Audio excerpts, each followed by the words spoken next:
Assalamu alaykum wa rahmatullahi wa barakatuh, chers frères et sœurs en islam. Bienvenue sur Retour à Allah, la chaîne où nous explorons les mystères de la spiritualité islamique et la profondeur du Coran. Abonnez-vous dès maintenant pour ne manquer aucune réflexion qui peut transformer votre vie, Inch'Allah. Assalamu alaykum wa rahmatullahi wa barakatuh, chers frères et sœurs en quête de sens. Il y a des instants dans la vie où l'âme se sent écrasée par le poids du monde. Les soucis de la subsistance, les épreuves familiales, la solitude, la peur de l'avenir, ou encore les cicatrices du passé se superposent jusqu'à former un voile épais sur le cœur. Le silence de la nuit devient parfois lourd, et même la lumière du jour semble incapable de dissiper les ténèbres intérieures. C'est alors que l'homme réalise qu'il cherche désespérément une issue, un souffle, un remède.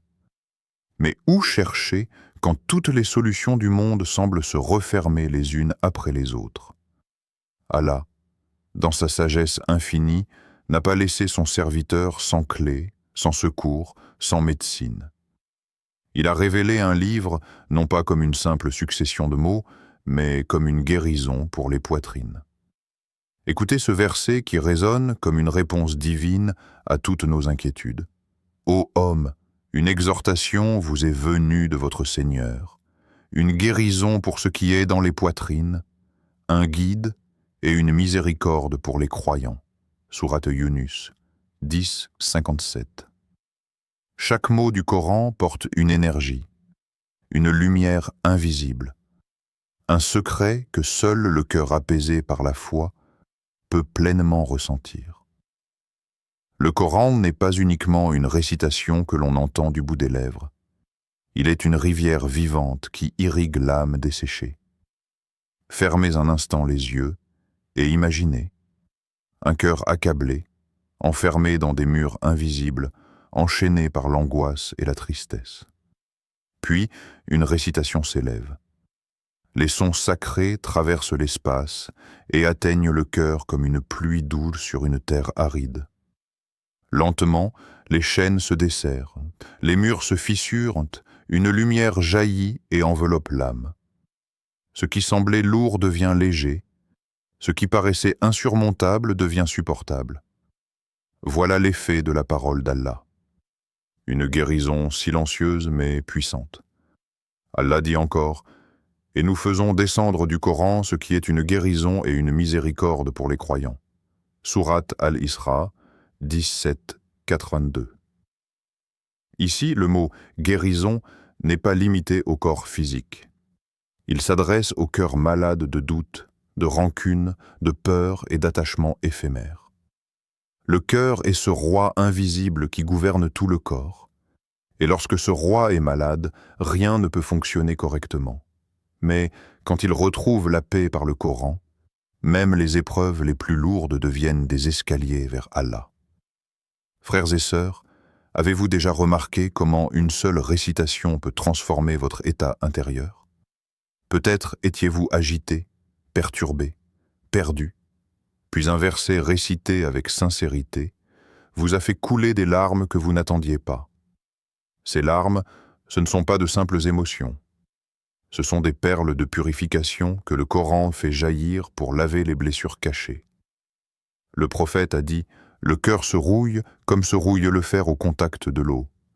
On lui demanda « Et quel est son polissage ?» Il répondit « L'évocation d'Allah et la récitation du Coran ». Hadith rapporté par At-Tirmidhi. Le Coran est ce polissage. Il est comme une main douce qui efface la poussière et révèle de nouveau la pureté du cœur. Voilà pourquoi il est appelé « lumière nure », car là où il entre, il dissipe l'obscurité. Pensez à cette image.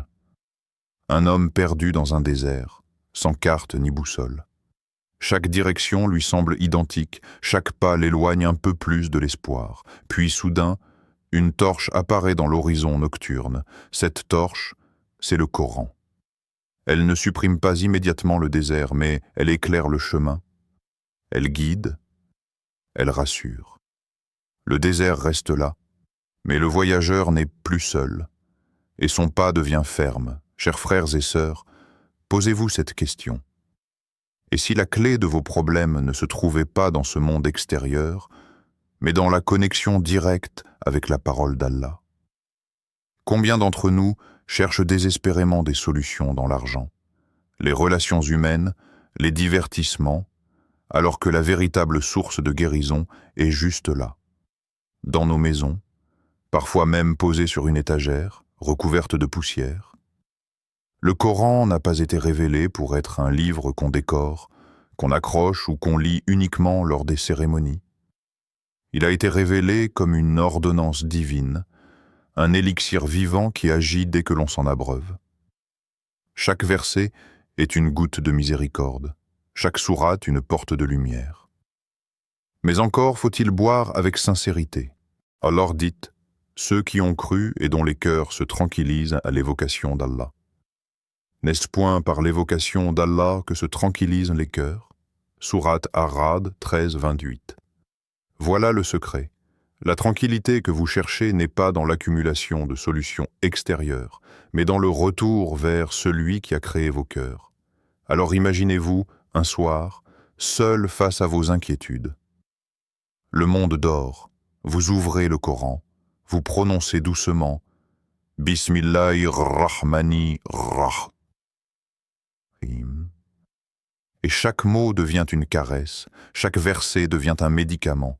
Vous sentez que vous n'êtes plus seul, le Seigneur de l'univers vous parle, et dans ce dialogue silencieux, vous découvrez que votre cœur, longtemps oppressé, respire enfin. Il était un homme comme tant d'autres, un frère discret, travailleur, mais accablé par des épreuves qu'il croyait insurmontables.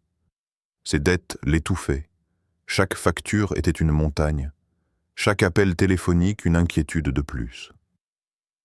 À la maison, les tensions s'accumulaient. Sa femme, fatiguée par les disputes quotidiennes, ne trouvait plus de réconfort dans ses paroles. Ses enfants ressentaient le poids de ce silence lourd, presque palpable, qui s'installait à chaque repas.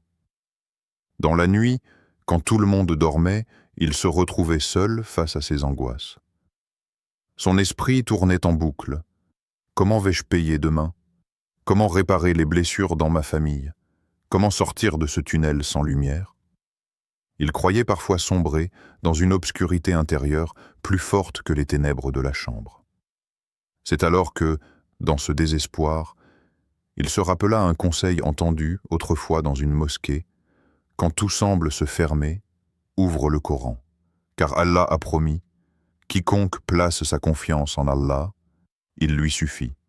At-Talaq 65, 3. Une nuit, le cœur brisé mais sincère, il prit son Coran. Ses mains tremblaient, ses yeux étaient humides. Il ouvrit à la première page, la sourate Al-Fatiha. Il la connaissait par cœur, bien sûr. Chaque jour, il la récitait dans ses prières. Mais cette nuit-là, ce n'était pas une récitation machinale. C'était un cri, une supplication déguisée en versets. Bismillahir-Rahmanir-Rahim. Il prononça ces mots lentement, comme pour s'accrocher à la miséricorde d'Allah. Alhamdulillahi Rabbil Alamin. Un élan de gratitude jaillit de son cœur, malgré ses dettes et ses soucis. Gratitude d'être encore vivant, gratitude d'avoir encore un Seigneur vers qui se tourner. Ar-Rahmanir Ar-Rahim. Il sentit la douceur de ces mots apaiser la dureté de son cœur. Allah n'était pas un juge implacable prêt à l'écraser, mais un Seigneur compatissant, toujours prêt à accueillir son serviteur brisé. Maliki Yawmiddin. Ses yeux se remplirent de larmes. Il réalisa que ses créanciers pouvaient bien le menacer, ses proches pouvaient bien lui tourner le dos, mais le seul roi qui aurait le dernier mot, c'était Allah, maître du jour du jugement. Et lorsqu'il dit « Iyyaka na'budu wa iyyaka nasta'in », son cœur s'allégea. Il comprit enfin, ce n'est pas à sa propre force qu'il devait faire confiance, mais à la force d'Allah. Nuit après nuit, il continua cette récitation. Au début, ses problèmes matériels ne changeaient pas. Les dettes étaient encore là. Les disputes n'avaient pas disparu. Mais quelque chose en lui se transformait. Son cœur, qui autrefois battait au rythme de la peur, commença à battre au rythme de la certitude.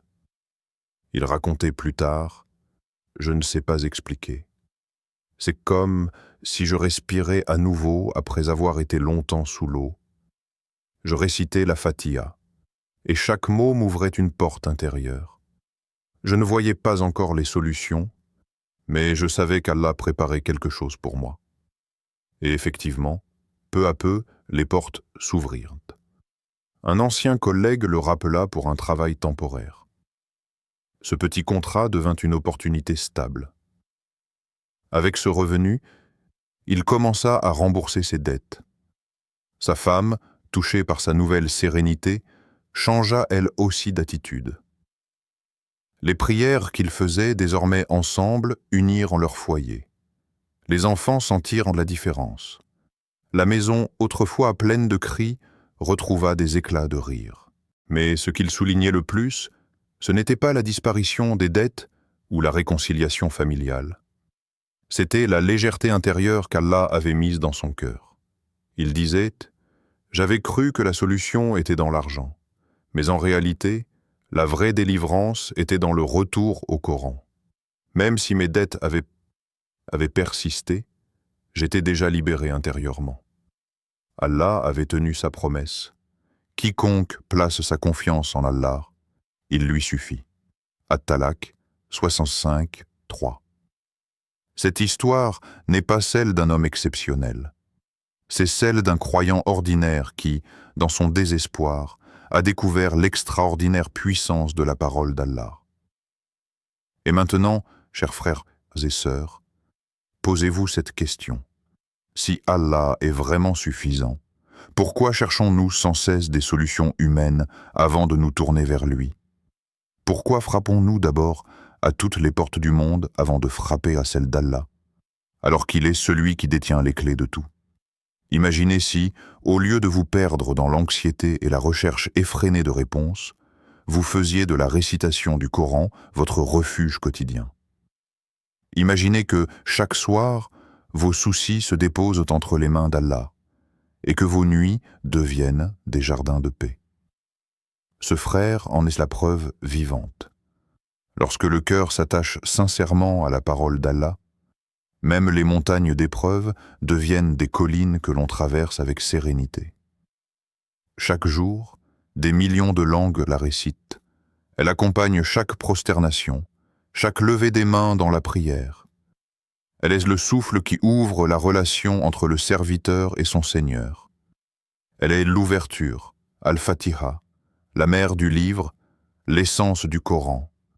Le prophète a dit « Il n'a pas été révélé dans la Torah, ni dans l'Évangile, ni dans les psaumes, ni même dans le Furqan, le Coran, une sourate semblable à la Fatiha. » At-Tirmidhi. Et pourtant, combien d'entre nous la récitent sans en goûter la saveur?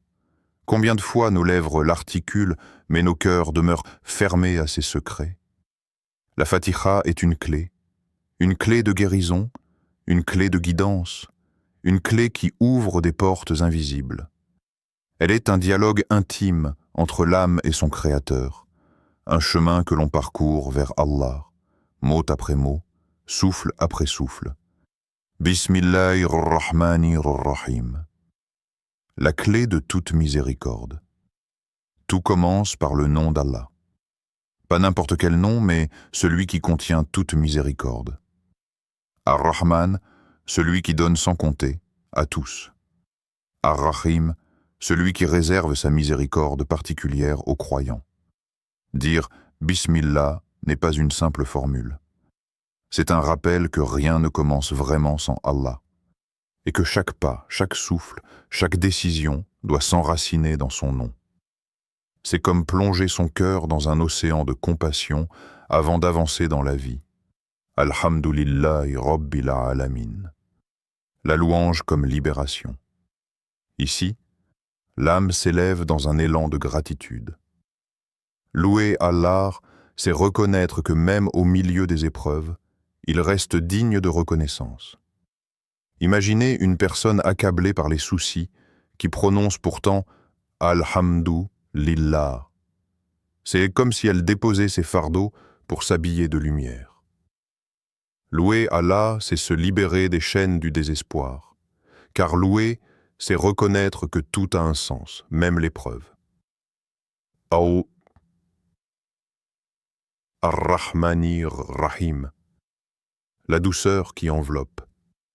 Deux fois, Allah nous rappelle sa miséricorde dans cette sourate. Pourquoi? Parce que l'homme oublie vite, parce que le cœur brisé a besoin d'entendre encore et encore que son Seigneur est tendre et compatissant. Ces mots sont comme un baume sur une plaie ouverte, comme une caresse pour l'âme. Combien d'entre nous ont récité ces versets sans sentir qu'ils étaient bercés par une chaleur divine? Maliki Yaoumiddin. Le roi du jour dernier, c'est un rappel puissant. Un jour viendra où toutes les dettes seront réglées, où toutes les injustices seront jugées, où tous les secrets seront dévoilés. Dire Maliki Yaoumiddin, c'est confier à Allah ce que nous ne comprenons pas aujourd'hui. C'est lâcher prise, car le vrai jugement n'appartient ni aux hommes ni aux circonstances, mais au maître de ce jour. Iyyaka na'budu wa iyyaka nasta'in. La promesse et la demande. Voici le cœur battant de la Fatiha. Nous proclamons « C'est toi que nous adorons », une promesse de fidélité, une déclaration d'amour et de soumission. Puis nous ajoutons « Et c'est toi dont nous implorons le secours », une reconnaissance de notre fragilité. C'est une phrase qui équilibre le ciel et la terre. D'un côté, l'engagement d'adorer. De l'autre, l'aveu que nous ne pouvons rien sans son aide. Ihdina sirat al-mustaqim, l'appel au chemin droit. Tout croyant, du plus faible au plus pieux, a besoin de guidance. Dire « guide-nous » n'est pas une répétition inutile, c'est une confession humble. Même si nous prions, même si nous jeûnons, nous risquons de nous égarer sans la main d'Allah qui nous conduit. Ce verset est un phare dans la nuit. Chaque fois qu'il est prononcé, c'est comme une flèche lancée vers le ciel, une demande de direction pour ne pas tomber dans les pièges de ce monde. Sira aladina anamta alayhim ghayril maghdubi alayhim waladuddallin, le chemin de la lumière. Ce verset est la boussole finale. Il distingue trois routes, celle des bienfaits, des prophètes, des véridiques, des martyrs et des pieux. Celle des égarés qui avancent sans lumière. Celle des courroucés qui connaissent mais refusent. À chaque prière, nous choisissons à nouveau notre chemin. Ce verset est une promesse de fidélité et une protection contre l'oubli. La Fatiha est donc bien plus qu'une sourate. Elle est un résumé de toute la vie spirituelle, gratitude, miséricorde, jugement, adoration, demande d'aide, guidance et distinction des chemins. Elle contient l'essence du Coran, et c'est pour cela qu'elle est récitée dans chaque prière. Et pourtant, combien d'entre nous la prononcent mécaniquement? Combien de fois nos lèvres la récitent, mais nos cœurs ne s'arrêtent pas sur ces mots? Posez-vous cette question, chers frères et sœurs. Combien de fois récitons-nous la Fatiha sans réaliser que chaque mot est une clé de délivrance? Et si, à partir d'aujourd'hui, vous décidiez de réciter la Fatiha comme si c'était la première fois, avec un cœur assoiffé de guidance, chaque mot deviendrait alors une lumière, chaque verset une guérison, chaque récitation un pas de plus vers Allah. Il est des moments où la vie semble nous tester plus que de raison. Une maladie imprévue, un chagrin qui s'accroche, une injustice qui nous écrase, une solitude qui semble éternelle. Ces épreuves ne sont pas seulement des événements extérieurs, elles deviennent des miroirs. Elles reflètent notre état intérieur, nos fragilités, nos attachements et parfois nos oublis. Chaque épreuve, aussi douloureuse soit-elle, est une invitation silencieuse à regarder en nous-mêmes, à interroger notre relation avec Allah et à reconnaître que nous ne sommes jamais vraiment seuls. Car derrière le voile des difficultés, la Fatiha agit comme un miroir de guidance et de guérison. Imaginez un cœur tourmenté par la maladie. Les nuits sont longues, les pensées se répètent sans fin, et le corps devient le théâtre d'inquiétudes constantes. Le regard se perd, cherchant une main humaine pour soulager la douleur. Mais il existe une autre main, invisible, qui ne faillit jamais. La sourate Al-Fatiha, récitée avec sincérité, devient un refuge. Les mots « Iyyaka na'budu wa iyyaka nasta'in » résonnent dans le cœur malade, rappelant que le seul véritable soutien est Allah, le Seigneur de toutes choses. Lorsqu'une tristesse profonde nous envahit, quand le poids du se semble insurmontable et que le futur paraît incertain, la Fatiha agit comme un phare dans la nuit. Le verset « Ihdina as-sirat al-mustaqim » n'est pas seulement une demande de guidance, mais une invitation à sortir de la confusion et à retrouver un chemin clair. Dans l'intimité du cœur, la récitation devient un dialogue silencieux. « Seigneur, je me sens perdu, guide-moi vers la lumière. » Et peu à peu, cette lumière invisible commence à dissiper le brouillard de l'âme.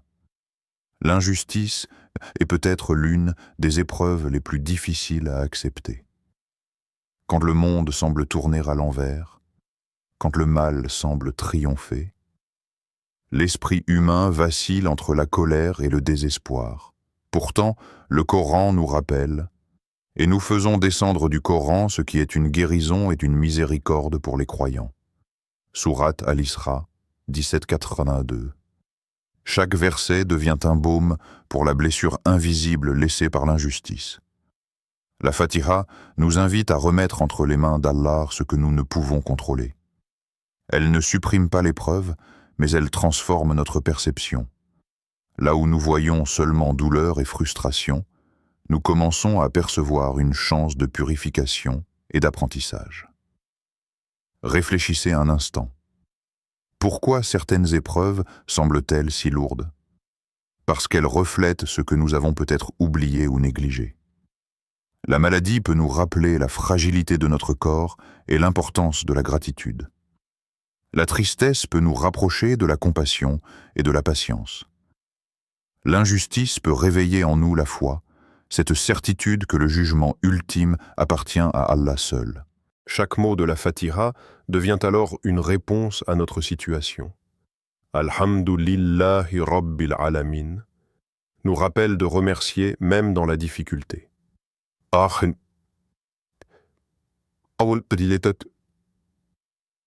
Ar-Rahmani Rahim nous rassure sur la miséricorde d'Allah. Maliki Yawmiddin nous confirme que tout sera redressé selon sa justice. Dans l'ombre de nos épreuves, ces mots deviennent des piliers invisibles qui soutiennent le cœur vacillant. Et si nous regardions nos épreuves non pas comme des obstacles, mais comme des enseignements divins? Et si chaque douleur, chaque perte, chaque difficulté était en réalité une invitation à redécouvrir la puissance cachée dans la Fatiha? Imaginez que chaque moment de faiblesse soit en fait un moment de purification. Chaque instant de désespoir un rappel que le chemin droit existe et qu'il suffit de tendre la main à Allah pour le trouver. Il existe une psychologie spirituelle dans le Coran que beaucoup ignorent. L'épreuve agit comme un miroir pour l'âme. Elle reflète non seulement ce qui ne va pas dans le monde, mais aussi ce qui ne va pas dans notre cœur. La Fatiha devient alors un outil de réconciliation intérieure. Elle nous montre que la solution n'est pas toujours dans le changement immédiat des circonstances, mais dans la transformation de notre perception et de notre reliance à Allah. Imaginez un moment. Vous traversez une période de chômage. Les factures s'accumulent, la confiance en soi s'érode, et l'inquiétude vous empêche de dormir. La récitation de la Fatiha, répétée avec foi, devient une méditation. Chaque mot apaise les angoisses, chaque verset rétablit la confiance que la subsistance est entre les mains d'Allah. Vous ne voyez peut-être pas encore la solution matérielle, mais votre cœur, lui, commence à trouver la sérénité. C'est là la magie des paroles divines. Les épreuves extérieures ne disparaissent pas toujours instantanément, mais l'âme trouve un équilibre qui lui permet de les affronter avec patience, sagesse et foi. Le Coran agit comme un miroir. Il reflète non seulement notre état actuel, mais il nous montre aussi la voie vers la lumière et la guérison. Alors posez-vous cette question, chers frères et sœurs. Et si chaque épreuve que vous traversez était une opportunité divine de renouer avec la puissance cachée dans la Fatiha?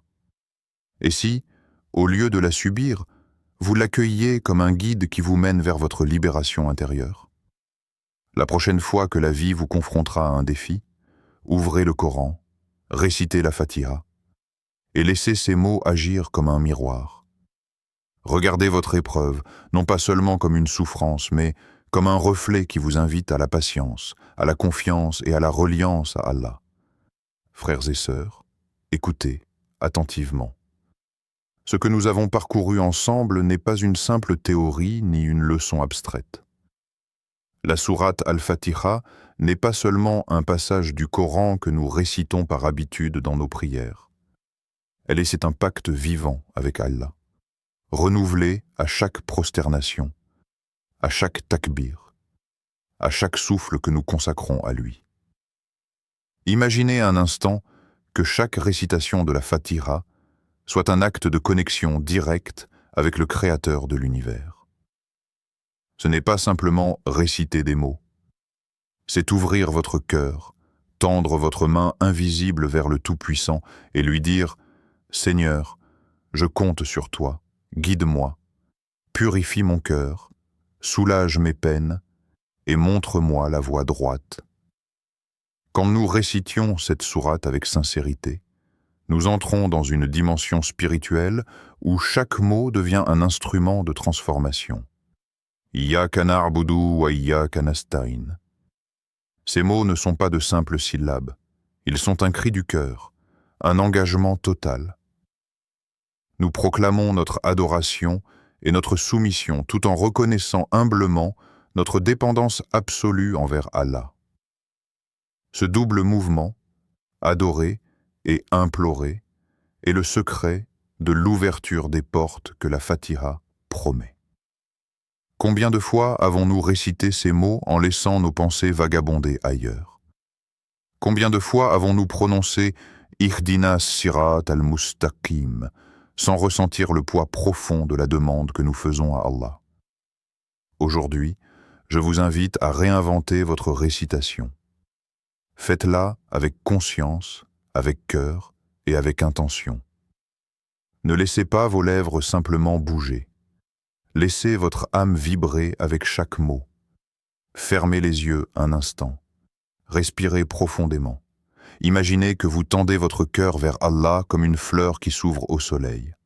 Chaque mot de la Fatiha devient un rayon de lumière qui traverse vos ténèbres intérieures, qui balaie vos inquiétudes, qui illumine vos doutes. Chaque verset est une clé pour la guidance, une clé pour la sérénité, une clé pour la guérison des blessures invisibles de votre âme. Alhamdu lillahi rabbil alamin. Remerciez Allah, non seulement pour ce qui est visible, mais pour chaque souffle, chaque battement de cœur, chaque opportunité qui vous est donnée de vous rapper. Ar-Rahmani Ar-Rahim. Ressentez la douceur et la miséricorde d'Allah envelopper votre cœur. Maliki Yaoumiddin. Confiez-lui vos inquiétudes, vos peurs, vos injustices, et laissez-le devenir le maître de vos épreuves. Iyyaka na'budu wa iyyaka nasta'in. Faites ce serment à chaque instant. Adoration et reliance, totale confiance dans le soutien absolu. Ihdina sirat al-mustaqim. Demandez avec foi d'être guidé, et soyez prêts à suivre la lumière qui se manifeste dans votre vie. Ne sous-estimez jamais le pouvoir d'une récitation consciente. Il ne s'agit pas seulement d'un rituel quotidien. Il s'agit d'une invitation à vivre la présence d'Allah à chaque instant. Chaque fois que vous récitez la Fatiha, vous vous reconnectez à la source ultime de guidance et de paix. C'est une action qui transforme le cœur avant même que le monde extérieur ne change. Frères et sœurs, imaginez votre vie si chaque prière devenait un moment où vous engagez sincèrement votre cœur dans la Fatiha. Imaginez les portes de la sérénité, de la clarté et de la résolution de problèmes s'ouvrant devant vous. Pensez à la force intérieure qui naît lorsque vous reconnaissez pleinement que toute solution, tout soulagement, tout succès véritable vient uniquement d'Allah. Alors, dès ce soir, faites le choix de réciter la Fatiha comme si c'était la première fois. Méditez chaque mot. Ressentez la gravité de chaque phrase. Transformez la récitation en un acte vivant, vibrant et puissant. Et lorsque vous dites « Iyyaka nasta'in », souvenez-vous que vous invoquez le soutien absolu pour vos défis, vos épreuves et vos aspirations les plus profondes. Ne laissez pas cette récitation devenir une routine mécanique. Faites-en un dialogue profond avec votre Créateur, un moment où votre cœur, votre esprit et votre âme s'unissent dans l'adoration et la demande sincère. Chaque soir, chaque prière, chaque mot doit être une lumière qui éclaire votre chemin et purifie votre cœur. Et enfin, rappelez-vous ceci. La Fatiha n'est pas seulement une prière pour vous-même. C'est un acte de transformation spirituelle universelle. Lorsque vous la récitez avec foi, vous devenez un canal de lumière pour votre famille, votre entourage, et même pour ceux qui sont invisiblement touchés par votre énergie spirituelle. Chaque mot conscient, chaque souffle chargé d'intention, propage la miséricorde et la guidance autour de vous. Alors, frères et sœurs, levez-vous dans votre prière avec cette intention, que chaque récitation soit un pacte renouvelé avec Allah, un engagement sincère à le suivre, à l'invoquer et à permettre à sa lumière de pénétrer votre vie entière. Faites de la Fatiha non seulement un rituel, mais un miracle quotidien qui ouvre les portes, apaise les cœurs et guide vos pas. Aujourd'hui, ce n'est plus le moment de réciter machinalement. Aujourd'hui, c'est le moment de transformer votre vie, un mot à la fois, un souffle à la fois, avec la sourate miracle qui résout tous les problèmes, si elle est récitée avec cœur et conscience.